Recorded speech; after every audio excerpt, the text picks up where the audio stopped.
je vais animer cette table ronde sur les paysages en devenir et l'action. Donc je suis très heureuse déjà, pour commencer, d'intervenir en tant que directrice du CAE lors de cette journée pour plusieurs raisons.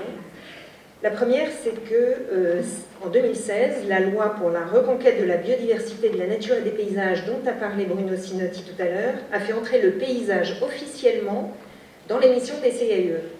Alors que depuis l'origine, les CAE, créés par la loi sur l'architecture de 1977, travaillaient déjà depuis toujours sur le paysage. Mais voilà, c'est officiel.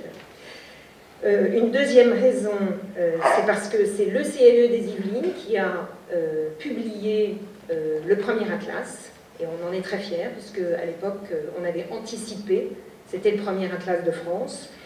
Et la troisième raison, c'est parce que le CAE a contribué largement à cet atlas, grâce notamment au film que François Adam a réalisé, et là je le félicite vraiment, parce que toutes les vidéos que l'on voit sont vraiment très justes. Et vous verrez 14 vidéos dans l'atlas, dont il a fait des petits extraits ici, qui, suite à des interviews que Bertrand Folléa a faites pour illustrer des thèmes, donc François a extrait des thèmes plutôt de ces interviews, donc 14 thèmes privilégiés pour présenter les paysages des Yvelines. Donc, comme vous l'avez vu, un atlas est conçu pour apporter de la connaissance, mais la connaissance n'est utile que si elle sert à l'action, au projet et à l'anticipation. Donc, M. Boudet l'a évoqué tout à l'heure. Dans le film que nous venons de voir, réalisé toujours par François, Pierre Bédier, président du conseil départemental, évoque justement les paysages en train de se construire, et il a un mot fort vis-à-vis des centres-routes, des centres commerciaux le long des routes, sur lesquels on travaille collectivement avec les personnes qui travaillent sur le commerce dans le département, puisque 400 000 m² de commerce ont été autorisés depuis 6 ans dans le département, ce qui est énorme. J'espère que toutes ces surfaces ne se construiront pas, mais elles ont été autorisées.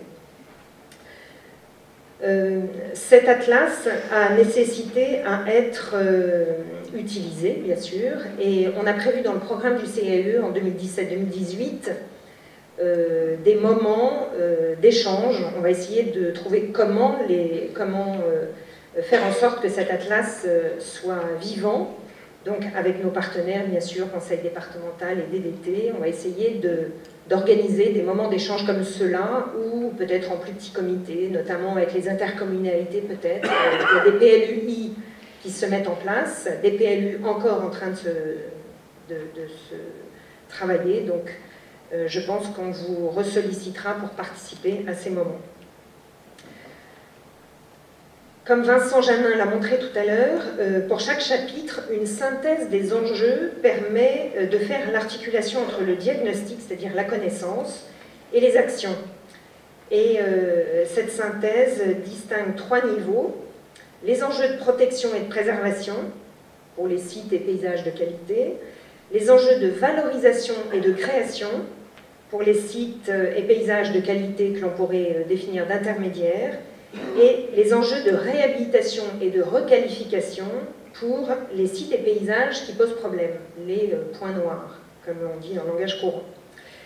Et pour illustrer 2 de ces enjeux, le groupe de travail qui a organisé cette journée a choisi de vous présenter 2 territoires profondément transformés ces 2 dernières années, comme l'a dit Bruno Sinotti.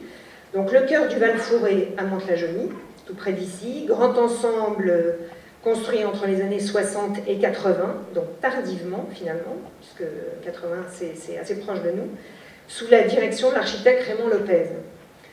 Donc cet exemple illustrera les enjeux de réhabilitation et de requalification, et puis la transformation du paysage urbain de Vélizy-Villacoublay sous l'impulsion des travaux du tramway T6.